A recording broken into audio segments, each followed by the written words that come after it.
Мындай алыс штаб көз карашты пландаштырып, мындай эртең эмне болобуз, кокуй эртең өзү мындай экономикабыз өзүн-өзү ала качып кетсин, жеңилирээк болсун деп, экономиканын өнүгүүнүн бир эле жолу бар. Элге, экономикага арзан энергия ресурс бериш керек. Бул кече дагы мен айтып кеттим, бул улуттук энергия холдингдин мына кылган иштерин бааласак, эч кандай мындай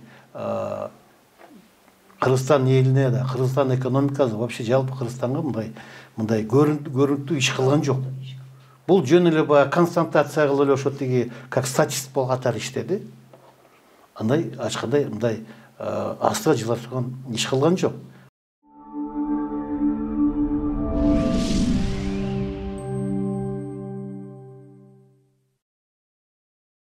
Саламатсыздарбы? Эфирде Политклиника медиасынын талкуу берүүсү, аны мен Кымбат Турдубекова алып барам. Электр тармагындагы көйгөйдү кантип чечиш керек? Биз бүгүн ушул теманын айланасында сүйлөшөбүз. Биздин студияда конокто энергетика тармагындагы эксперттер Эрнис Карыбеков менен Расул Үмбеталиев болмокчу. Саламатсыздарбы? Кош келдиңиздер биздин студиябызга. Алгачкы эле суроом ушул энергетика тармагындагы көйгөйдү канткенде чече алабыз? Эми бүгүнкү күндө энергия тармактын акыбалы өзү ошо энергетика кризис тереңдеген акыбалын азыр белги берип атат. Эмне дегенде өндүрүп аткан электр энергия көлөмү колдонуучу көлөмү караганда жетиштик болуп атат. Акыркы мезгилде 3 жылдын ичинде Кыргызстан электр энергиянын өндүрүшүн төмөндөп кетти. 2008-2015 жылы 20 жылдары биз 15 миллиард киловатт саат электр энергия өндүрчү. ГЭСтерге, ТЭЦтерге. А мына акыркы 3 жылда биз болгону 13,5-14 миллиард киловатт саат электр энергияны колдонуп атабыз. Но бирок биз ошо жалпы эл дагы, мекемелер дагы 16 миллиард киловатт саат электр энергия колдонуп атабыз жыл сайын. Ошо жетишпеген электр энергиянын көлөмүн 2,5-3 миллиард киловатт саат электр энергияны биз коңшу мамлекеттерден Өзбекстан, Казакстан, Туркменстан алып атабыз. Эми бул эмнени белгилеп атат? Эмне дегенде биз өзүбүздү электр энергия менен толугу менен камсыз кыла албай калдык. Эмне дегенде жыл сайын элдин саны 140-150 миң адамга көйүп атат. Курулуштар болуп атат, үйлөр курулуп атат, көп кабаттуу үйлөр да курулуп атат. Ошо негизинде жыл сайын ошо кошумча дагы 7-8% электр энергиянын көлөмүн көбөйтүшкөнгө биз муктажбыз. Ошо негизинде бүгүнкү күндө мына ушундай акыбал болуп турат. Эми бул мындай да, эми чындыгында кышка даярдык өтө төмөн болгон. Эмне дегенде бул Токтогул ГЭСинде 4-гидроагрегатты болгону жылдын аягында, декабрь айында биз ошо ишке кириштик. Бул биринчиден, экинчиден толук кандуу бул Учкуран ГЭС, Ат башы ГЭС толук кандуу оңдоо түзүш иштери бүткөн жок. И ТЭЦ жылуулук борборунда 4-блокту ишке киргизе алган жокпуз. Ошо негизинде 250-300 мегаватт азыр жетиштик болуп атат. Эми мындай да, ушу жайкы мезгилинде, көзгө мезгилинде, кыш башталып атканда, ошо биздин энергетика жетекчилери, улуттук энергия холдингдин жетекчиси Талайбек Байгазиев байма-бай айтып, убада берген. Биз кышка 100% даярбыз. Бизде өндүрүп аткан электр энергия дагы, импорттогон электр энергияны дагы толук кандуу бизге жетет. Биз ибердик өчүрүүлөрдү кылбайбыз деп. Но тилек каршы мына 10 январдан баштап кескин түрдө өчүрүүлөр болуп атат, чектөө болуп атат. Ошону түздөн түз биздин жарандарыбызга, биздин мекемебиз тиги иштеп аткан мекемелерге, ишканаларга, жалпы экономика түздөн түз чоң таасир болуп атат. Чоң таасир болуп атат. Ошону баягы мурунтан эле Biz мына эксперттерди айтып жүрдүк. Кышкы даярдыгыңар өтө төмөн. Ошо негизинде ошо энергия системаны, энергия тармакты сакташ үчүн өчүрүүгө силер мажбур болосуңар. Не дегенде силер тиги коңшу мамлекеттен импорт 2000-3000 миллиард киловатт саат алабыз деп ага ишенбегиле. Не дегенде кескин түрдө аба ырайы өзгөрүп, кескин түрдө суук келип калса, коңшу мамлекеттер Түркменстан, Өзбекстан, Казакстан бизге электр энергия бере албайт. Biz bunu Türkmenistan'dan Özbekistan arkalı biz elektr энергия сатып алабыз да. Ошо негизинде Өзбекстандын өзүнө жетиштик болуп аткандан кийин өзүңөр көрдүңөр, тиги газдын өндүрүшү азайып, ошо баягы жылуулук борборлорго газ барбай калып, электр энергиянын өндүрүп аткан көлөмү кескин түрдө азайып, ошол жерде аябай акыбал оор болуп, бүгүнкү күнүнө чейин акыбал оор. Şu azırkı жетиштиги 1200 мегаватт.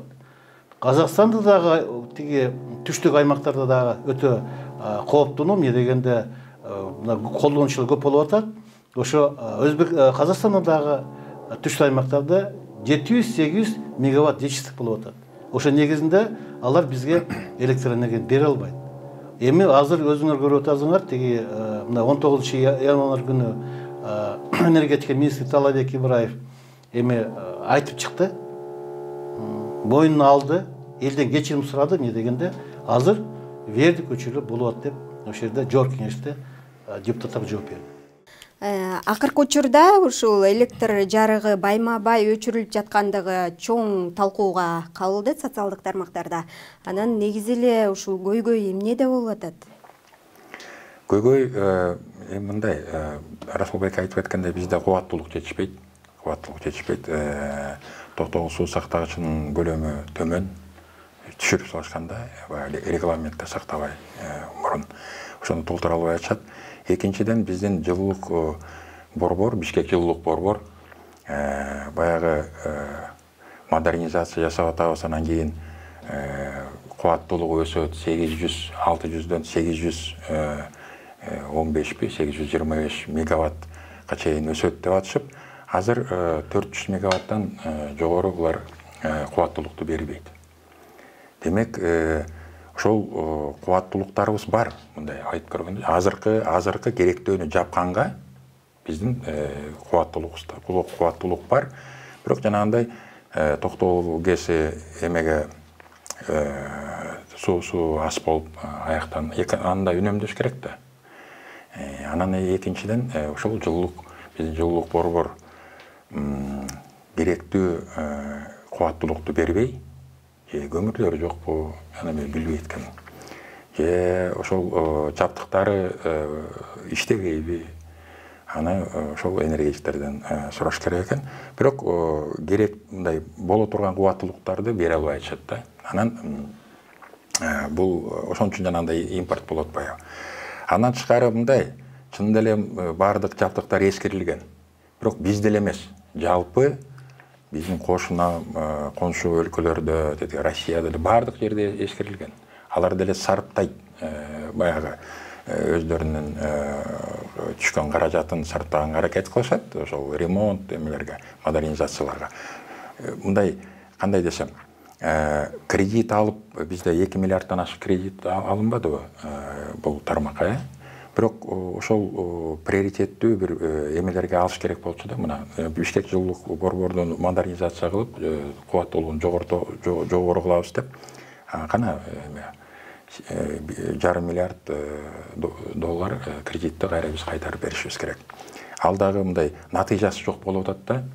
Ошон үчүн суука же эметпей мындай ошону күнөөлөбөйбүз, жаратылышты күнөөлөбөй.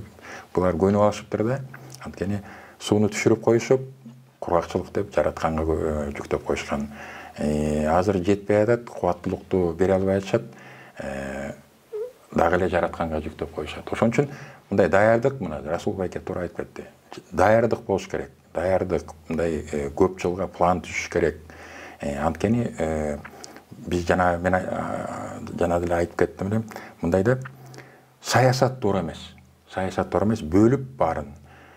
кубаттуулукту чыгара турган ишкананын саясаты бир жана чубалгуларды курган ишканаларды аларды обслуживать эткен башкарган алардыкы башка бир энергетика бул мындай экономиканын биздин базиси болот, анан коопсуздугубузга тиешеси бар.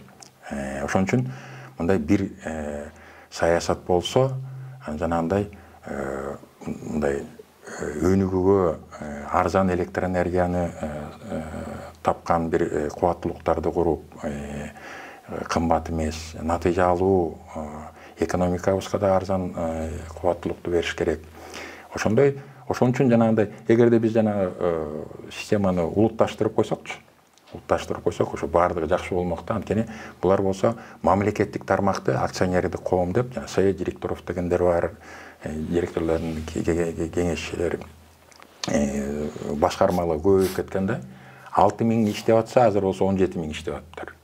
Ошонун көбү башкармалык да, бири-бирин дублирующий башкармалыктар. Ошону биз кыскартып улуттук тармак кылып, анан башкарылса, анда мамлекеттик мындай саясат жүрүп, мамлекеттик натыйжалуу башкаруу болот.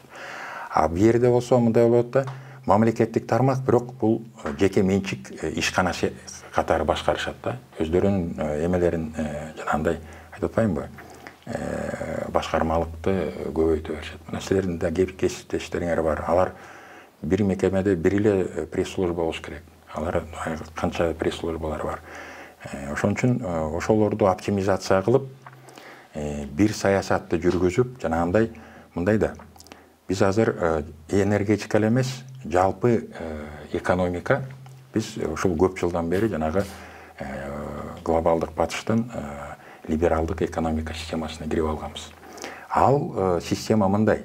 Силер барып бөлүп жаргыла, анан кубаттуулукту мындай биз айтабыз, кайсы кубаттуулукту силер курасыңар керек болсо. Мына жана жашыл деп эң технологияны бизге сунуштап атпайбы, кымбат алар. Анан өндүрүштү да өндүрүшкө да жетпейт алардын кубаттуулугу. Ошон үчүн силер болсо экономикаңарды өндүрбөй, биздин товарларды алып, жанагы силерге мондай офис эмелерге мындай керектүүгө жетсе эле болду, мындай бытовой керектүүгө жетсе болду. Калганын биз эмет беребиз, алып келип беребиз деп, дүйнөлүк жана соода уюму аркылуу деп. Бизде болсо мындай жалпак тил менен айтканда жана неоколониализм дейт. Ушундай саясат жүрүп атат. Ошол саясаттан биз чыгышыбыз керек. Биз өнүгүү жолубузга мындай өзүбүзгө керектүү мындай долбоорлорду мамлекетти мамлекет экономикабызды өстүрө турган долбоорлорго мындай каражат иштеп, анан кийин ошолорго өкмөт, бийлик ошого мамлекет ошого алек болуш керек. Ошондо анда биз экономика бул мындай да, баягы бир мындай кандай десем, бир убакта баягы чогулта коюп, бир каражатты чогулта коюп, налогду көтөрүшөбү же тарифти көтөрүшөбү, анан ошентип отуруп, бирок бул кыйрап бараткан эме да, система, кыйрап бараткан система, бул факт, бул чындык, ушул азыркы абал булга эме да, мындай факт болуп көрүнүп атат да. Анан ошон үчүн биз ушул экономикабызды, энергетикабызды мындай жакшы саясат алып барсак, анда туура саясат алып барсак, анда мондай өчүрүүлөр болбойт эле. Бирок өчүрүүлөр болот. Эгерде ушундан чыкпасак, эмдиги жылы мындан да кризис көчөйт. Андан кийин дагы мындан дагы жылдан жылга кризис көбөйө берет. Импорттагы мындай ограниченный, мына Расул байке да айтып кетти. Алар аяктан келе турган кубаттуулуктагы мындай аларды бере алышпайт. Жакшы агай. Ушул башкармалыктар тууралуу суроо бергим келип атат да. Мисалы, энергетика министрлиги ортодо жоюлган, жоюлганда ошо улуттук энергетика холдинги түзүлбөдү беле. Анан ал түзүлдү, анан кайра энергетика министрлиги түзүлдү. Энергетика министрлиги түзүлгөндөн кийин улуттук холдинг жоюлган жок да. Анан жогорку кеңеште ушул маселе да көтөрүлүп атат да. Анан энергетика министрлиги айтты, ушу улуттук холдинг, энергия холдингге жоюлат депчи. Анан ушул боюнча сиздин пикириңиз кандай? Негизи жоюш керекпи же кандай? Бул улуттук энергия холдинг 2016 жылы 6 январда мурунку премьер-министр Темир Сариевдин токтому менен бул түзүлгөн. Энергетика министрлиги жоюлган ошо токтом менен. Эми бул мындай да, бул улуттук энергохолдинг бул мыйзамсыз. Эмне үчүн мыйзамсыз? Эмне дегенде Жогорку Кеңеш бүгүнкү чейин улуттук холдингдер боюнча мыйзам кабыл алган жок. Бул атайын улуттук холдинг, энергохолдинг эмес. Азыр дагы башка холдингдер түзүп атпайбы? Тиги Улуу Мурас, анан тиги Кара Кече боюнча да түзүп атпайбы улуттук холдингдерди? Булар баары мыйзамсыз. Эмне дегенде бул атайын мыйзамды иштеп чыгып, аны бекитиш керек. А бүгүнкү күндө андай жок. Эми улуттук энергохолдинг бул иштеп атканы мына 6-7 жыл болду.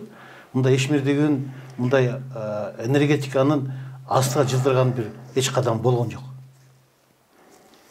Мына өзүңүз жакшы билесиңер, 2 жыл мурун июнь айында энергетика министрлиги түзүлгөн. Бирок улуттук энергохолдинг жоюлган жок.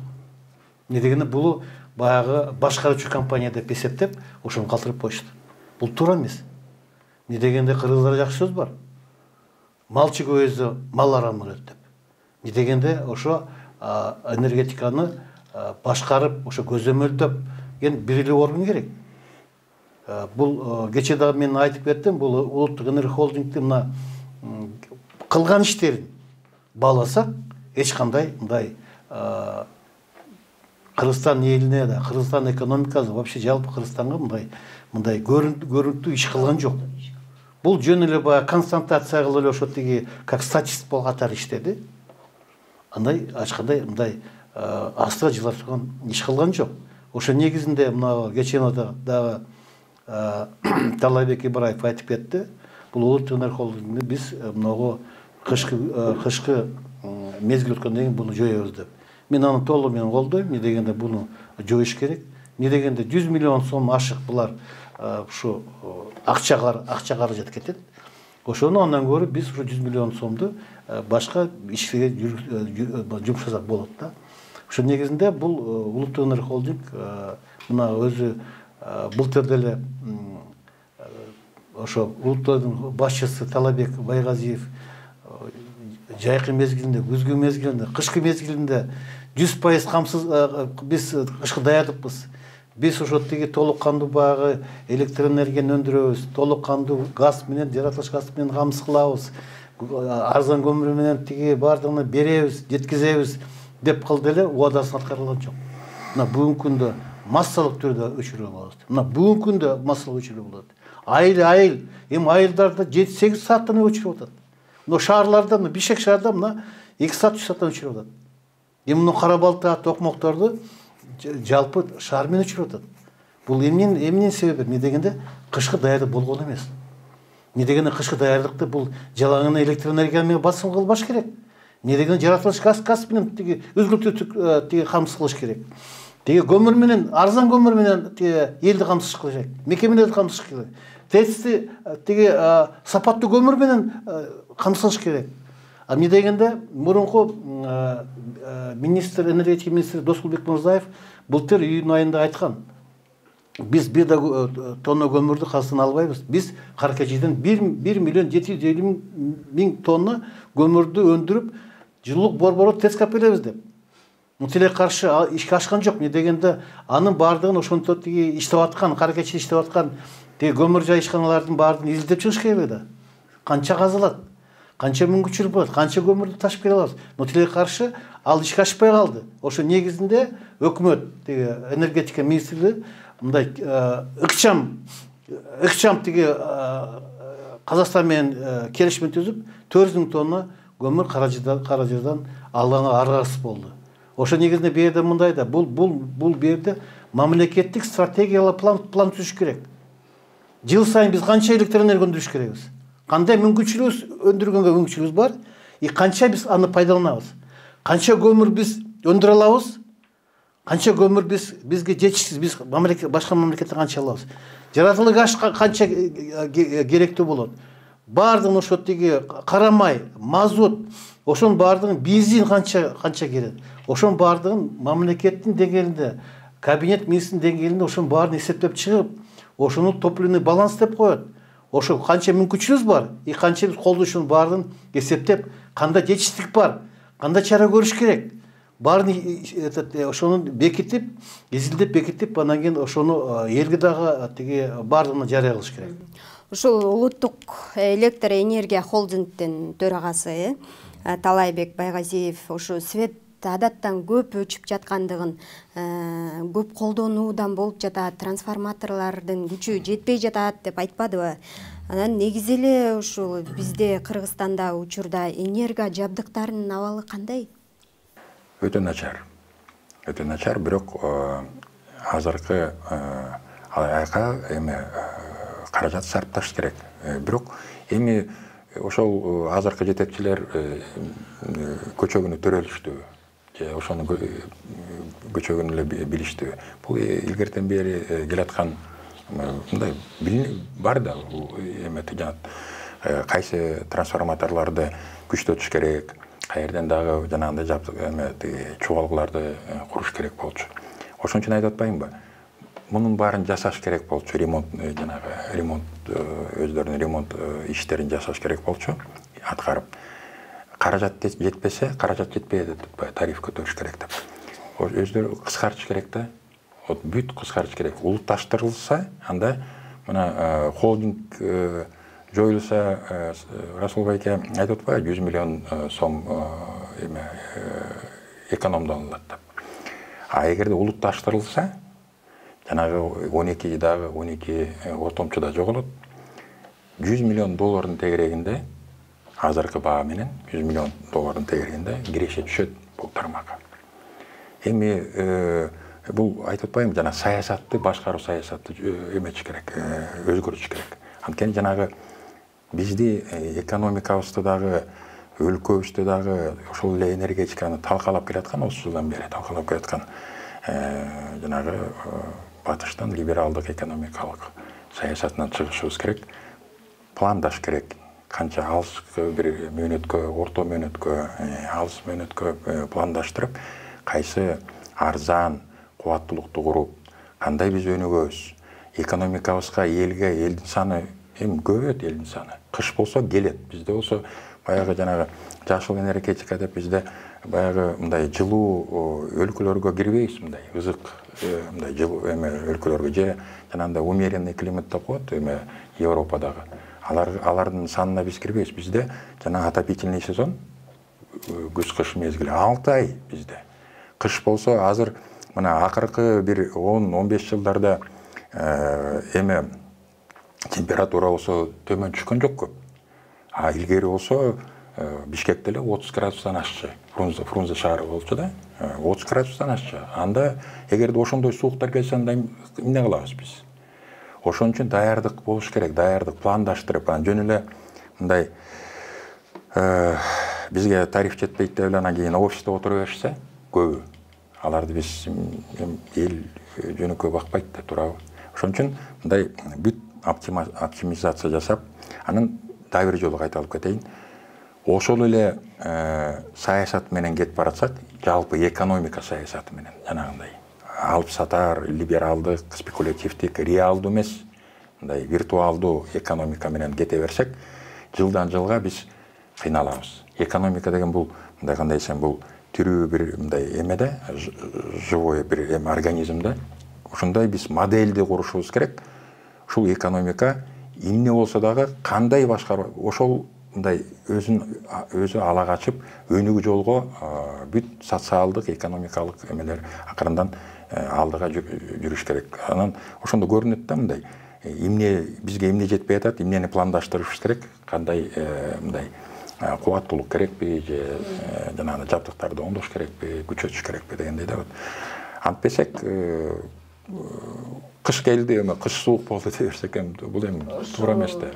Көп пикирлер айтып атат да, учурда энерго жабдыктарынын абалы начар дегенчи. Бирок ошол эле учурда социалдык тармактарда эмне үчүн абалы начар? Мисалы, биз светке акча төлөп атпайбызбы? Ал акчалар каяка кетип атат? Ошол жабдыктарды оңдошпойбу деген дагы пикирлер жок эмес да.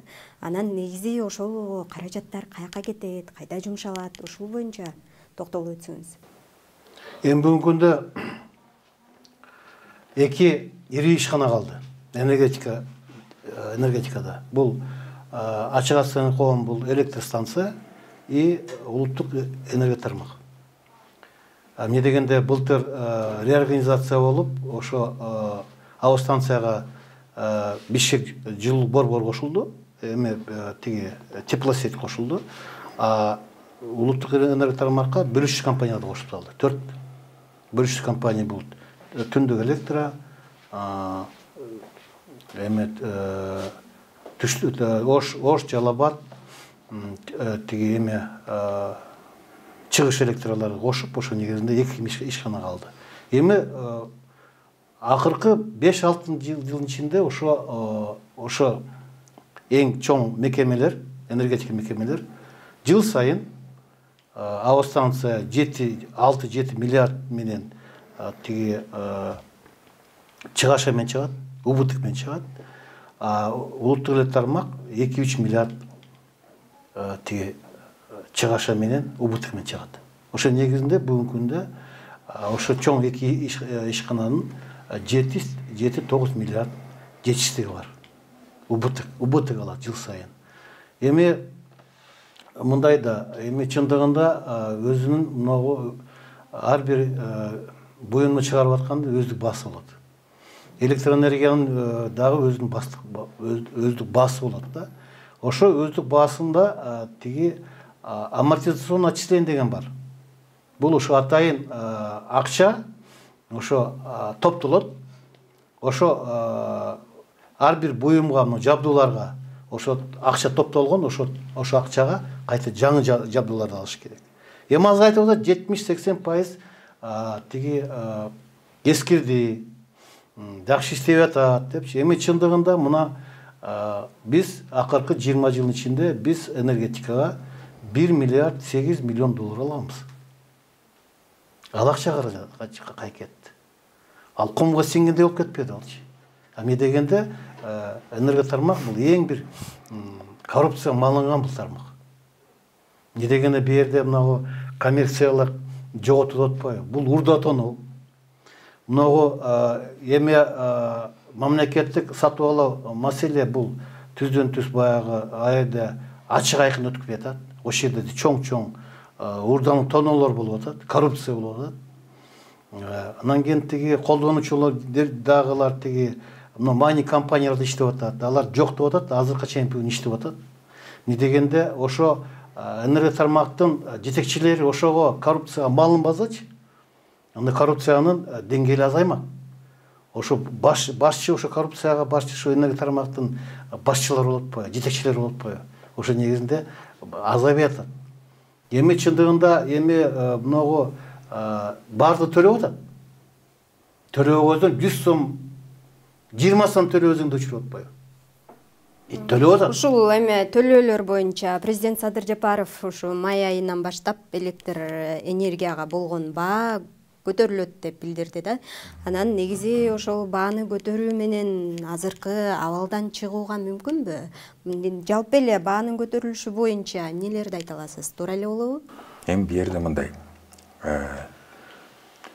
Баа бул жанагы эл ара эмети батыштын жанагы идеологиясы менен жашап атпайсызбы? Жалпы энергетика, экономика.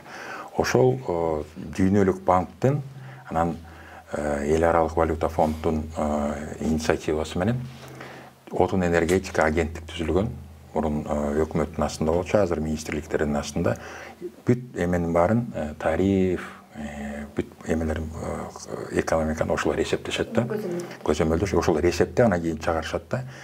Бирок булар болсо ошол эл аралык каржы институттарынын саясатын жүргүзүшөт. Алардын саясат тарифти көтөрүш керек эле. Бир эле жол. Мунун баарын чечиш үчүн баарын чачып, кекеменчи колго берип, анан тарифти көтөрүш керек. Ошол саясатты жүргүзүп атат. Тарифти мындай цивилизациялык өлкөлөрдө, ошол эле Америкада, ошол эле Японияда экономика министрлиги эсептеп чыгат. Анткени тариф жанагындай биз айткандай жалпы экономикага түз таасири бар да. Ал экономика министрлиги тариф тап келгенде алар болсо эсептеп бул тариф бул башка тармактарга кандай таасири болот, терс таасири болобу же жардам болобу, өнүгүү болобу деп баарын алып чыгып, эгерде жакташса анда өкмөткө чыгарат. Өкмөттөн жактагандан кийин анан парламентке чыгарышат. Ошо башка өлкөлөрдө. Бизде болсо жанагы ошол жерде отуруп алып чыгарып, ошолор эле жанагы ортомчуларды көбөйткөн ошолор. Ортомчуларды улутташтырыш керек деп атканы мындай да.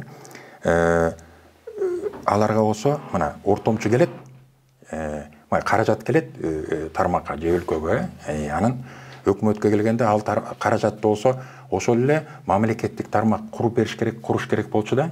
Анткени канчалык сен куруп, анан кийин керектүүчүлөрүң сеники көп болсо, сен көп каражат аласың да. То есть анан спрос, анан ошондо булар болсо жанагы ортомчулар келип, жок мен куруп берейин сага, сен болсо мындай эме, сен менен мындай сүйлөшүп алам деп, анан кийин ошентип макул деп, анан алар болсо жанагы агенттикке келет, алар болсо аларга төмөн тарифти чыгарып беришет. Төмөн тарифти чыгарып бергенден кийин алар болсо 2-3 жылдан ичинде баары шарттаган акчасын баарын актап алып, анан кийин 10 жылдап мамлекетке түшө турган тарифти жанагы тарифти кирешени ошолорго кетет да. Ошон үчүн тарифти мындай жөнөкөй эле тариф деп айтсак туура эмес да, башка өлкөлөргө да салыштырып атышпайбы? Аларды деле 3 эсе 4 эсе кымбаттаган, бирок алардын экономикасы 5 эсе 10 эсе жогору биздикинен.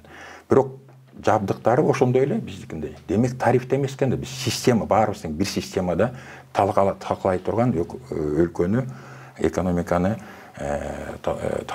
талкалаган системадан чыкпасак болбойт. Тариф эми 23 тыйын мындай алып көргөндө Кыргызстан бизге көп деле мындай эмес, чоң мындай көлөмдөгү каражат эмес. Аны деле 1 сом кылсак деле болот. Бирок биринчи жанагындай оптимизацияга бүт мүмкүнчүлүктүн баарын тең пайдаланып, кирешени алып келип, анан ошондо жетпесе, андан кийин ошондо карасак болмок да. Расул агай, ушул учурда свет байма-бай өчүп, ошо элдин кыжырына тийип турган учурда ушу тарифти көтөрүү боюнча маалымат чыкканы негизи туура эле болобу? Эми себеби азыр айрым эксперттер айтып атат да, азырынча бул маалыматты чыгарбай турушса болмок, тарифти көтөрбөй турушса болмок, кийинчерээк балким бул светти өчүрүүлөр токтогондон кийин чыгарса туура болмок деген пикирлер да бар да. Эми мындай да, Кыргызстан 30 жылдан бери, эгемендик алгандан бери энерго тармак мурунку президент, мурунку өкмөт башчыларынын саясий барымтасына айланып калган. Эмне үчүн айтам? Дегенде 2005-жылы, 2010-жылы кескин түрдө электроэнергия жылуулукка баалар көтөрүп кеткенден ошондой окуя болгон. Эми себепкер болгон да. Эми айтып коет турган нерсе мындай. Мына бул тариф саясат боюнча акыркы 5-6 жылда 3-4 тариф саясат киргизилди Кыргызстанда. Эми кече былтыр эле декабрь айында Кабинет министринин төрагасы Акылбек Жапаров жаңы орто мөөнөткө тариф саясатка кол койду. Ал мындайда кыскача айтып кетсек, бул 1-июнда 2022 жылдан баштап деп атат. Жарым жыл мурун баягы жөнүндө сөз кылып атат. Бул бюджеттик мекемелерге баасын 3 сом 40 тыйын ар бир киловатт саатка деп ошо киргизип атат. Ал күчүнө кирди. Мына кече жакында 21 январда президент Садыр Жапаров ошо 1 майдан биз 77 тыйындан 1 сомго чейин жалпы бирге көтөрөбүз деп атат. Эми бу жерде бул тариф саясат менен ошо теги кээки мамлекеттин жетекчилери, өкмөттүн жетекчилери ошо тариф саясат менен биз ошо теги жалаң эле тариф саясат менен биз ошо теги иштеп аткан энергетика ишканалардын акыбалын өзгөртөбүз, эмеге киреше ала турган прибыльга чыгарабыз деген ой максаты. Мен аны биз баарды түшүнүп атабыз. Но бирок не дегенде 1 майдан 77-ден 1 сомго көтөрүлсө болгону 23 тыйын болуп атат. Эми жалпы Кыргызстан, мен деле айтып кеттим, жалпы Кыргызстан акыркы мезгилинде болгон 13,5 14 миллиард киловатт саат өндіріліп жатады. Тышқыдан 2,5-3 миллиард алып жатады. Жалпы ақырғы жылдарда біз 16 миллиард киловатт саат электр энергияны біз işletіп алабыз, қолданып атабыз. Ошондо берде ошо жалпы бардык колдонуучулардын карап чыксак, ошонун ичинен 60% элдер колдонот. 60 миллиарддын ичинен 60%-ын элдер колдонот да. Ошондо 9,5-10 миллиард киловатт саат элдер колдонот экен. Ошондо 23-тен көбөйтсөк 2 миллиард 300 миллион сом кошумча кошулат экен. Но бирок мен айтып кетпедимби? Энерготармактын тиги чыгашасы УБТ-ге 7-8 миллиард сом болуп атат. Ошо негизинде биз бул тариф көтөрсөк дагы биз ал маселени чече албайбыз. Толук кандуу чече албайбыз. Анан дагы мындай, эмне дегенде ар бир тариф саясат, электроэнергия болобу, башка тиги жол кире болобу, тиги сууга болобу, эмне дегенде биринчиден пенсияга, пособияга, анан бюджеттик баягы кызматкерлердин айлыгына биз индексация кылыш керекпиз. Албетте аны кылбай тарифти көтөрсөк бул туура эмес болуп калат. Но азыр дагы мына тиги эме айтып атат, ошо тиги азыр акыбалдан өткөндөн кийин да ошо тиги тариф саясатты көтөрсөк деле болмок деп атат. Эми бир жагынан ал деле туура. Эмне дегенде азыр эл деле азыр тиги өзүңөр көрүп атасыңар, тиги акыбалда оор болуп туруп мындай кыжырланып турат. Алардын да тиги ага басым кылбай, тиги аны дагы ошо коомдук бардыгына эме коюш керек, талкуу кылыш керек, элден сураш керек. Эксперттердин бизди чакырып ошону талкуулаа кылып, ошол жерде 1 ай, 2 ай ошол жерде тариф саясатты талкуулап кылып, андан кийин бир чечимге келип, ошону чечсе, мен ойлойм жакшы болмок. Но бирок мен ага да каршы чыгып атам. Эмне дегенде бул маселени чечпейт. Эмне дегенде маселе чечиш үчүн биринчиден бул ошо тиги эмен экономиканы мындай жакшыртуу үчүн, энергия тармактын ишканаларын экономика көтөрүш үчүн, киреше алыш үчүн бул жалпы баарын карап чыгыш керекпиз. Жалпы, эмне деген айтып атпаймынбы, тиги эме коммерциялык, техникалык жоопторду азайтыш керек. Мамлекеттик сатып алуун тиги ачык айкын өткүзүш керек. Тиги оптимизация, мына Эрнст Карыбеков айтып атты, оптимизациялаш керек. Азыр 16 миңден ашык азыр тиги энергетик тармакта иштеп атат. Бул 16 миң, бул 15 миллиард киловатт саат электр энергия атканда 16 миллиард болгон. Азыр 13 миллиард, 13,5 миллиард болуп атат. Кыскартыш керек да. Ал эми баягы бул ачуу чындык. Ага барбасак, мына бүгүнкү акыбалдан биз чыга албайбыз. Анан дагы мындай бүгүнкү акыбал чыгыш үчүн кескин түрдө чаралар көрүш керек. Мен мына акыркы 5-6 жылда мен айтып атам. Сууду биз үнөмдөш керекбиз. Жайкы мезгилинде. Биз сууду үнөмдөп, кышкы даярдык, керектүү сууду биз чогултуш керекбиз деп атам. Ага, айтып атпайсызбы? Негизи тарифти көтөрүү менен бул маселени чече албайбыз депчи. Анан мен акыркы суроом болсун. Негизи жогоруда да айтып кеттиңиз бул маселени чечүүнүн жолдорун. Канткенде биз ушул эмнеден башташыбыз керек негизи бул маселени чечиш үчүн? Кышында электр жарыгы өчүрүлбөш үчүн эмне кылышыбыз керек? Жөнөкөй эле мен айтып келатам. Жөнөкөй эле. Бул өтө мамлекетке өтө маанилүү тармак экономикада. Бул фундамент экономиканын. Ошон үчүн муну улутташтырыш керек. Жанагындай батыштын саясатынан чыгып улутташтырсак, жанагындай кыскарат баары тең. Киреше түшөт. Менин эсебим менен бир 100 миллион азыркы тариф менен бир 100 миллион доллардын тегерегинде киреше түшөт экен. Кирешелүү болгондон кийин демек өкмөт баалуу газдар чыгарыш керек. Жана мамлекеттик облигация деп коет. Аны болсо элге таратып жылына бир жарым 500 миллион долларга таратып, 1 сом болобу, 10 сом болобу, 1 доллар болобу, 1000 сом болобу, ошону таратып 3-4 жылдын ичинде 2-2,5 миллиард долларды бир эле тармактан өкмөт көтөрсө болот. Бул ички инвестиция дейт. Андан тышкары улутташтырылыкпы? Жөнөкөй эле. Биз суу сактагычтарды платинасы менен бүт бөлүп суусу менен. Ага болсо электр энергия чыгарган суу сактагычтардын баарын тең бириктирип, мамлекеттик же улуттук суу ишканасын түзүшүбүз керек. Bir куб суусуна ички керектөөгө 10 тыйындан 1 куб сууга, тышкыга 3 сомдон. Бирок мунун баарын бир жасаш керек, биринин артынан эмес. Аны болсо биз аны жасай албайбыз, анткени суунун мына азыр 90% ошо Токтогулдан алып, Каскадтан алып, суунун баары азыр бекер кетип атат жака. Токтото албайбыз да. Ошон үчүн биз базалык электростанцияны курушубуз керек. Арзан, тез курула турган. 3 жылда курулат. Ошол жерге 1200 мегаваттык кара кечеге арзан болот, 1 сом болот. Бишкек жылуулук электростанциядай 4 сом болбойт нарык баасы, 1 сом болот.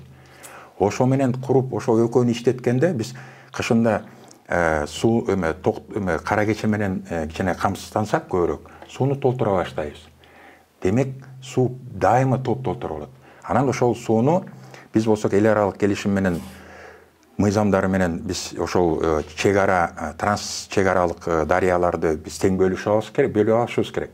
Бирок биз аларга сактап берип атпайбызбы? Сактаган үчүн коншулардан биз акча алабыз. Анан алардын өздөрүнүн көлөмү жетпесе, биздин жана 30%, биз 2% колдонот экенбиз Нарын Сырдарыянын субартка. Биз өзүбүздүкүн болсо 3 сомдон сатабыз. Мына, ал болсо жылына ошол суу ишканасы ондоп миллиарддап казынага киреше түшүрүп турат. Демек биз базалык арзан электр энергия чыгара турган, баарыбызды камсыз кыла турган станцияларды куруп, ошондой долбоорлорго каражатты жумшап, кредит алабызбы? Бат эле курулат, 2 миллиард турса, 10-15 жыл курулбайт, 3 жыл. Экспортко дагы 6 миллиард калат, 5 центтен сазак 300 миллион киреше алып келип турса, 10 жылда актап кетет да. Анан аны куруп койсок, анан мындай саясат болуш керек. Эгерде бизде өзүбүздө жаратылыш газ, өзүбүздө мунайыбыз жок болсо, демек биз мындай суверенитетибизди сакташ үчүн биз өзүбүздүн энергия ресурстарга өзүбүздүн арзан энергия ресурстары өтүш керек. Арзан энергия ресурстары биз суу, анан көмүр болду. Ошону пайдаланып биз жалпы элди арзан 1 сом кылып, тегеретте 1 сом кылып, эсептердин баары бар. 1 сом кылып, экономикага дагы 1 сом кылып, элге дагы 1 сом кылып электр энергияны камсыздап, могу Бишкек, эски Бишкек, анан кийин Ош жылуулук борборлорду жабыш керек. Анан ошондо биз болсок өзүбүз экономикабызды өсөт, каражаттардын баары тең биякта калат. Көз каранды жана суверенитеттүү деген мамлекетибизди сактап, көз карандысызды биз мындай камсыздайбыз да. Демек, ошо өзүбүздүн сууну, көмүрдү туура комплекстүү пайдалансак, ошондо биз экология маселеси да чечилет. Анткени биз 2 жылуулук станциянын ордуна эски технология менен, тиякта жаңы заманбап технология менен бир станциябыз болот. Элге 1 сом берсек, жалпы элге, эл көмүр жакпай, түтөтпөй, анткени анда КПД төмөн да. Биз түтүндүн баары, жылуулуктун баары өйдө кетип, абага кетип калып атпайбы. Жалпы электр эмеге өтөт. Мындай алыс чыштап көз карашты, пландаштырып, мындай эртең эмне болобуз, кокуй эртең өзү мындай экономикабыз өзүн-өзү ала качып кетсин, жеңилирээк болсун деп, экономиканын өнүгүүнүн бир эле жолу бар. Элге, экономикага арзан энергия ресурс бериш керек. Кымбат эмес, азыркы саясат, жанагы эсептеп атышпайбы? Тариф көтөрүшкө. Булар бир эле саясат жүргүзөт, тарифти көтөрөт, өндүрүшүбүздү жоготтук. Жакшы. Агай, ушул боюнча эле сиздин пикириңизди угалы, ошону менен жыйынтыктайлы. Эми мындай да, бул тариф саясат боюнча бул Кыргызстанда өтө өзгөчө маанилүү.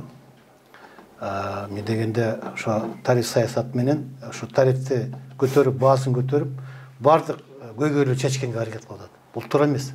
Эмне деген мунун баарын жалпы чечиш керек. Мен айтып кетем, ошо кабинет министр ошо толук кандуу улуттук стратегиялык план түзүп чыгыш керек. Канча биз электр энергия өндүрө алабыз, канча колдонобуз, канча көмүр өндүрө алабыз, канча колдонобуз, карамай канча өндүрөбүз, канча колдонобуз, ошонун жаратылыш газды канча керек, эмне дегенде жаратылыш газ менен ошо тиги көбүрөөк баягы Газпром бизге камсыз кылса, энергетикага азыраак басым болот да. Ошонун баарын карап чыгып, баарын эсептеп, ошону тактап чыгыш керек. Анан кийин бул стратегиялык улуттук дегени эмне дегенде ал кайсы өкмөт келбесин, кайсы мамлекет башчысы келбесин, ошо туруктуу болуш керек. Ошо негизинде жаңы президент да өкмөттүн тиги кабинет министринин төрагасы ошонун алкасын алып барыш керек. Ал өзгөрбөш керек. Эмне дегенде өзүбүз көрүп атабыз, ар ким президент келип, өкмөт башчысы келип, өзүнчө өзгөртүп уже саясатты. Ошо менен баягы тиги мындай астыга жылбай атабыз. Эми мунагу акыркы 30 жылдан бери эгемендик алгандан бери биз бирде ГЭС курган жокпуз.